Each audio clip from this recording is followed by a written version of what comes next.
Bonjour et merci de nous retrouver sur le plateau d'Un cœur qui écoute, votre rendez-vous de spiritualité. Aujourd'hui, nous avons la joie d'accueillir Michel Séonnet. Michel, bonjour. Bonjour. Vous avez 58 ans, vous êtes écrivain, c'est votre métier, vous avez 2 enfants et vous êtes auteur donc de différents livres, dont un petit dernier qui s'intitule Une vie de 15 ans chez DDB. On va revenir sur ce livre, ça va être une grosse partie de notre émission que nous allons consacrer à ce livre. Mais auparavant, vous allez commencer par nous lire un texte que vous avez choisi. D'accord.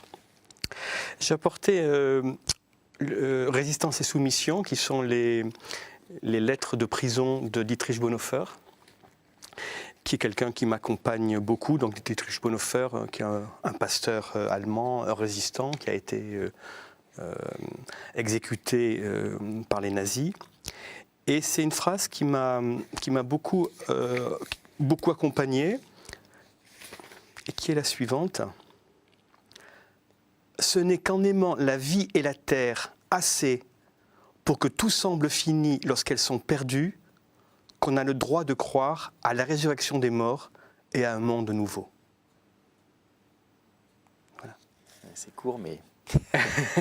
Oui, je trouve extrêmement fort ce côté de l'incarnation totale. Voilà. S'il y a incarnation, elle doit être totale.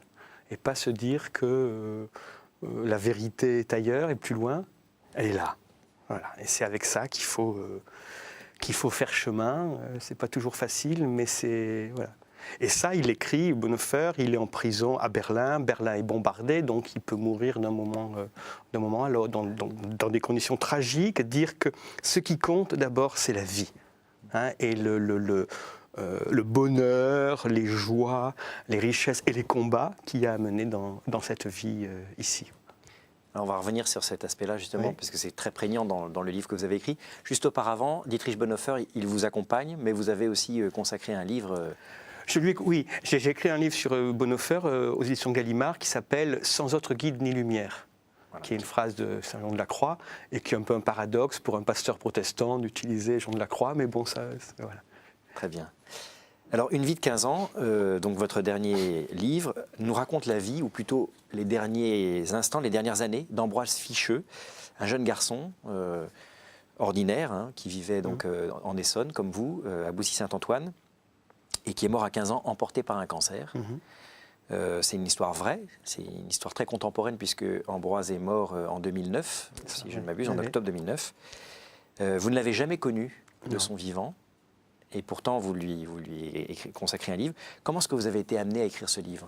C'est une affaire assez simple. Un jour, je reçois un petit mot de mon évêque, le père du Bost, qui me dit, voilà, il y a ce garçon qui vient de mourir, je cherche un écrivain, j'ai pensé à toi. Donc bon, je vais le voir et puis on discute et il me parle d'Ambroise. Il se trouve que le père d'Ambroise est diacre et donc par le père du Boss connaissait Ambroise. Ils avaient eu des échanges de mails, dont le dernier mail qu'Ambroise a écrit lorsqu'il a su qu'on lui a dit qu'il n'y avait plus rien à faire.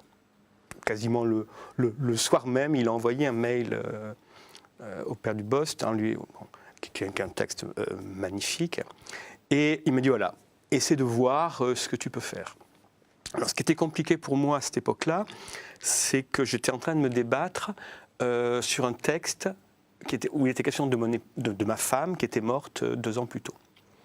Et donc, j'étais vraiment là-dedans, et je lui dis quand même, vous poussez un peu le bouchon, quoi, de me demander ça à moi maintenant, dans l'état où je suis. Je dis, bon. Sur le moment, j'ai laissé ça de côté. Et puis, quelques mois plus tard, je me suis dit, bon, je vais quand même aller voir la famille. Avec un peu une inquiétude quand même, parce que quelle serait l'attente de la famille, comment ils accepteraient mon intrusion. Hein, ils étaient à la fois très désireux qu'il y ait quelque chose sur leur fils, mais en même temps, je me demandais un peu comment les choses allaient se... Et ma peur un peu au départ d'être prisonnier, quoi, de leur vision de leur fils, tout ça. Et bon, je les ai rencontrés. Bon, la rencontre a été une belle rencontre. Et très rapidement, j'ai rencontré des profs, hein, qui avaient été les enseignants d'Ambroise, ses copains, des amis ici et là, du quartier, du collège, du lycée, tout ça.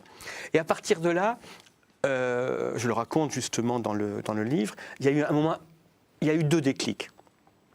Le premier, dans un mail qu'Ambroise envoie à un de ses professeurs, il dit que lorsque tout va très mal, il chante You Never Walk Alone, qui est l'hymne du club de foot de Liverpool, parce qu'Ambroise est un passionné de football. Et lorsqu'il chante ça, Tu ne marcheras jamais seul, il dit je chante ce chant parce que je ne suis jamais seul, parce que Jésus est avec moi. Tu dis, oh, un gamin qui confond, qui mélange le football et sa foi, ça commence à m'intéresser. Et le deuxième événement important, je crois, j'ai rencontré sa professeure de français, qui était son professeur au moment de la rémission. C'est-à-dire, on a détecté sa maladie à la fin de la 6e. Il a été en chimio, mais il a repris après, à un moment où on a considéré qu'il y avait une rémission, il a repris à peu près normalement son cheminement scolaire. Et il est mort au début de la seconde.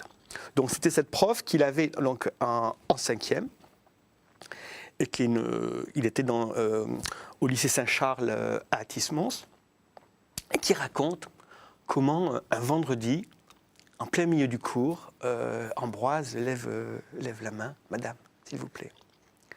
Et bon, comme c'était un gamin qui participait très, très vivement à la vie de sa classe, bon, effectivement, elle lui donne la parole, elle dit, voilà, il est 3 heures, c'est vendredi saint, c'est à ce moment que Jésus est mort. Est-ce qu'on ne pourrait pas faire une minute de silence ? Et la prof, vraiment un silence, elle aussi. Se disait en même temps, qu'est-ce que je fais ? Parce que ça a beau être un lycée catholique, bon, il y a une diversité de... Donc il demande à l'ensemble de la classe, qu'est-ce que vous en pensez ? Tout le monde est d'accord. Une minute de silence, mais elle disait vraiment vertigineuse, quoi, espèce de... Voilà. Et puis après, le reprend. Cette espèce de culot simple. Hein, tu dis, bon, allez, on avance. Et après, voilà, je suis vraiment allé de rencontre en rencontre, de découverte en découverte, et jusqu'à devenir, voilà, je me sens quand même, c'est un petit frère, quoi, Ambroise, maintenant, pour moi. Alors effectivement, ce qui est très attachant et ce qui est bien montré dans le livre, c'est effectivement, c'est un garçon comme les autres, il aime le football, il aime le Seigneur des Anneaux, enfin il a des... Et en même temps, cette foi profonde, hein, très enracinée en lui, il a le désir d'être prêtre, vous nous dites à un moment. Il y a 2 personnes qui m'ont dit qu'il avait formulé ce désir. Et en tout cas, une petite anecdote, sa grand-mère lui avait donné de l'argent pour son anniversaire. À la messe du dimanche, il y a une quête pour la formation des prêtres. Il met tout l'argent que sa grand-mère lui a donné. Voilà. Donc c'est d'où l'idée qu'il y a, par exemple, de reverser une partie des gains de ce livre pour la formation des prêtres du diocèse de l'Essonne. L'autre chose qui m'a frappé en lisant ce livre, c'est sa force d'âme, qui fait qu'il va tout faire en dépit de sa profonde maladie, pour vivre à la fois sa confirmation, et puis aussi un autre temps fort qui va être l'ordination diaconale de son papa, justement. Et il s'est battu. Enfin, qu'est-ce qui l'a poussé à chaque fois à surmonter Ce qui est toujours, je trouve, le plus impressionnant chez Ambroise, c'est qu'il n'y a jamais d'exubérance, hein, d'extraordinaire. C'est des petites choses, voilà, qui fait les unes après les autres. Au moment où il doit recevoir la confirmation, il est dans un état déplorable, quoi. 3 jours avant, vraiment ses parents pensent que jamais il pourra y aller. Mais voilà, il est fixé là-dessus. Mais de la même manière que 15 jours plus tard, il s'agit de passer le brevet, et tout le monde lui dit, ben non, on va le faire passer. Non, il se pointe au collège, il n'a pas mis les pieds de l'année. Il se pointe, il s'assoit à sa table, il fait son truc. Il avait, d'après ce que j'ai vu de lui, des tâches à accomplir. Hein, voilà, c'était ça qu'il fallait, c'était son boulot, et ça, il le faisait. Et du coup, sans en voir des fois l'extraordinaire, je pense à... il rentre de chimio, c'est Noël, Et il tient absolument à aller à la messe de minuit. Et sa mère lui dit, mais qui est une mère magnifique, qui dit, mais c'est pas possible, regarde l'état où tu es, notre église il fait froid, tout ça. Et pied à pied, il se bagarre. Hein, et à la fin, quand même, sa mère ne cède pas et il n'y va pas. Mais il y a des choses, il y a un extrême naturel dans sa manière de croire. Hein, même s'il il a des rites, il a des pratiques, tout ça, mais il a un rapport à Jésus qui est comme ça, quoi. Hein, c'est son ami. Son ami, donc il lui parle comme un ami, et en même temps, si c'est un vrai ami, il va pas le décevoir. Et c'est ce qui est fort, et qui est impressionnant, c'est comment ce chemin-là, jusqu'au bout, dans ses luttes, dans ses bagarres, en espérant jusqu'au bout qu'il va guérir, et même quand tout est terminé, quoi, il continue ce même type de rapport, de confiance, qui est effectivement impressionnant. Alors, vous évoquez, de fait, vous décrivez très bien cette maladie. Il a une forme de cancer des os, oui. Le sarcome d'Ewing. Et vous décrivez dans le livre remarquablement bien, avec beaucoup de talent, vous avez une très belle écriture, ce scandale terrifiant des enfants malades. Je vous cite, « C'est devenu une figure obligée que ces gueules de gosses au crâne rasé se baladant dans les couloirs d'hôpitaux en poussant leurs drôles de jouets à roulettes auxquels pendent les poches transparentes des chimies perfusées comme un perchoir à espoir. Mais en attendant, c'est la rudesse des dégâts que ça fait dans ces corps à peine grandis qui, d'avoir à souffrir plus que de raison, en deviennent adultes bien plus vite que nos vieillissements ne nous l'ont jamais permis. » Alors vous utilisez cette expression que je trouve très belle de perchoir à espoir. Ouais, ouais. Et de fait, c'est ce que vous venez un peu d'évoquer, jusqu'au bout, Ambroise a espéré une guérison, jusqu'au bout. On continue. Et parfois, est-ce qu'on ne se dit pas qu'il y a une sorte d'espérance vaine, puisque à chaque fois, ça suppose des protocoles extrêmement douloureux pour lui. Je dirais que l'espérance n'est jamais vaine. Parce que lui, comme beaucoup d'autres, découvre dans dans l'absence de réponse positive, on pourrait dire, à son espérance, sa vérité à lui. L'espérance, c'est pas du commerce. J'espère pas quelque chose et si je l'ai pas, je fais la tête. L'espérance, c'est un chemin, quoi. Et donc, à la fois, le dernier été, il va avec sa famille chez les dominicaines de Malestroit en Bretagne. Ouais. Donc, sœur Aimée et Marie. Yvonne Aimée. Ouais. Sœur Yvonne Aimée. Et là, vraiment, il l'a pris, on voit bien, il l'a pris pour guérir. Mais j'ai l'impression que son père prie encore plus sœur Yvonne Aimée que lui. Lui, voilà, il est là, il se retrouve dans l'amitié de cette femme et il lui confie ce qu'il a. Et il y a une de ses amies, Ambroise, qui est étonnant. Par exemple, il avait une amie, mais qui était une jeune fille qu'il avait gardée quand il était enfant. Donc, il y avait 7-8 ans de plus que lui, mais avec qui il avait des rapports extrêmement... Et qui me dit, mais je n'ai jamais eu l'impression ni qu'il espérait, ni qu'il désespérait. Comme s'il était dans une espèce de, voilà, c'est comme ça, c'est avec ça qu'il faut faire, c'est avec ça que je vais me bagarrer, je sais qu'il marche toujours avec moi, mais l'issue est incertaine. Et ça, c'est assez fort, quoi, d'après ce qu'on m'a raconté, personne ne m'a parlé d'une révolte de sa part contre ce qui lui arrivait. Pourtant, quand on a 13 ans, comme ça, frappé. Bon, il n'y a jamais un cri de révolte, mais il y a une volonté de lutter, de ne pas se laisser faire, de dire oui à tous les nouveaux traitements qu'on lui propose, mais en même temps, non pas de se dire, mais quand même, qu'est-ce qui m'arrive, mon Dieu, qu'est-ce que c'est, non, voilà. Et c'est vrai que c'est les deux questions un peu que suggère cette histoire. Le scandale de la souffrance de l'enfant innocent, en quelque sorte, et puis le scandale de la prière qui n'est pas exaucée. Et de fait, vous montrez bien dans ce livre qu'il y a une sorte de consentement d'Ambroise à ce qu'il vit. Il se bat jusqu'au bout. Oui, j'allais dire qu'il y a un consentement au combat qu'il a mené. Voilà. Hein, pas à l'issue, hein, il ne confond pas un seul instant, il dit oh ça va être, voilà, je vais mourir et ça va être formidable, je vais rencontrer Jésus, tout ça, non, pas une seconde, il dit ça. Il a des projets, il dit à ses amis, oui, qu'il va retourner en classe, il a des projets professionnels, il a des projets d'études, tout ça. Mais voilà, ce combat, il s'attelle à ça, quoi. Alors, je le dis avec mes mots à moi, lui, il le dit de manière beaucoup plus simple, beaucoup plus ténue, hein, mais c'est là, parce que ce qui est aussi beau, c'est que peu de temps après sa mort, ses parents ont retrouvé dans son bureau, là où il faisait ses devoirs, un tout petit carnet sur lequel il avait écrit des pensées. Hein. Et c'était pas des brouillons, c'est vraiment des choses qu'il avait recopiées. On voyait bien, en tête, il y a à mes parents, et puis après, il y a ces. Et il y a un passage qui m'a. Je vais vous le lire, parce qu'il m'a beaucoup impressionné. C'est au tout début de ce carnet, il dit l'ennemi, le mal, est le menaçant, mais il n'a que la menace. Ne lui faites pas de menace pour ne pas devenir ennemi. Et dans un premier jet, il avait écrit pour ne pas qu'il devienne un ennemi. C'est-à-dire qu'on a l'impression qu'il y a cette idée que la menace, c'est la maladie. Mais si j'en fais un ennemi, moi-même, je vais me transformer en ennemi et je vais entrer en guerre. Et que si j'entre en guerre, je vais perdre tout ce qui est ma vie, tout ce qui est ma richesse.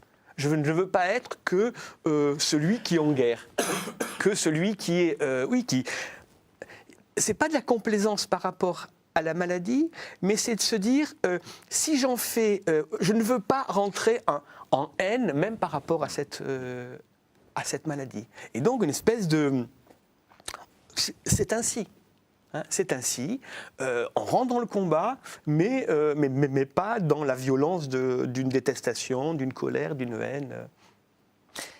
Dans le livre, à la fin, vous faites parler un certain nombre de témoins qui l'ont connu, et l'un d'entre eux dit « On ne sort pas indemne d'une rencontre avec un enfant comme lui ». Est-ce que ça a été votre cas? Vous avez été en quelque sorte en contact prolongé à la faveur de l'écriture de ce livre. Est-ce que ça a changé quelque chose? Est-ce que vous-même, puisque vous évoquiez que quelques mois auparavant, plusieurs mois auparavant, vous aviez vous-même connu la perte de votre épouse, de l'aimer, hein, comme vous l'appelez, qui est elle aussi morte après avoir subi toutes sortes de chimio, puisqu'elle est morte aussi d'un cancer. Est-ce que l'écriture du livre a été une manière pour vous de vivre un deuil de Monique ou Non, ce que je dirais, c'est plutôt à l'inverse. Sans la mort de Monique, je n'aurais pas pu écrire ce livre.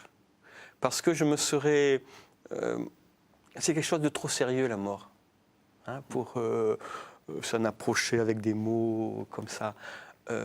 Dire, si je n'avais pas moi-même connu toute la douleur que peut être une telle mort, et côtoyer la douleur quotidienne de ce que sont ces traitements, de ce qu'est cette maladie, je crois que jamais je me serais aventuré là-dedans, parce que j'aurais eu trop peur de donner des leçons. Hein, de distribuer des bonnes pensées, des choses comme ça. Alors que là, pour moi, c'était un petit frère de Monique.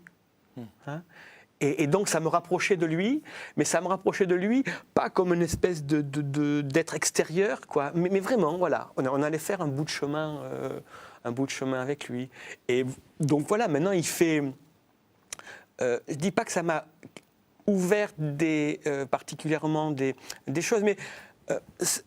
ça a continué dans mon chemin d'accompagnement, de présence à ces morts, à ces absences qui nous font si mal, mais cette présence quand même qui continue.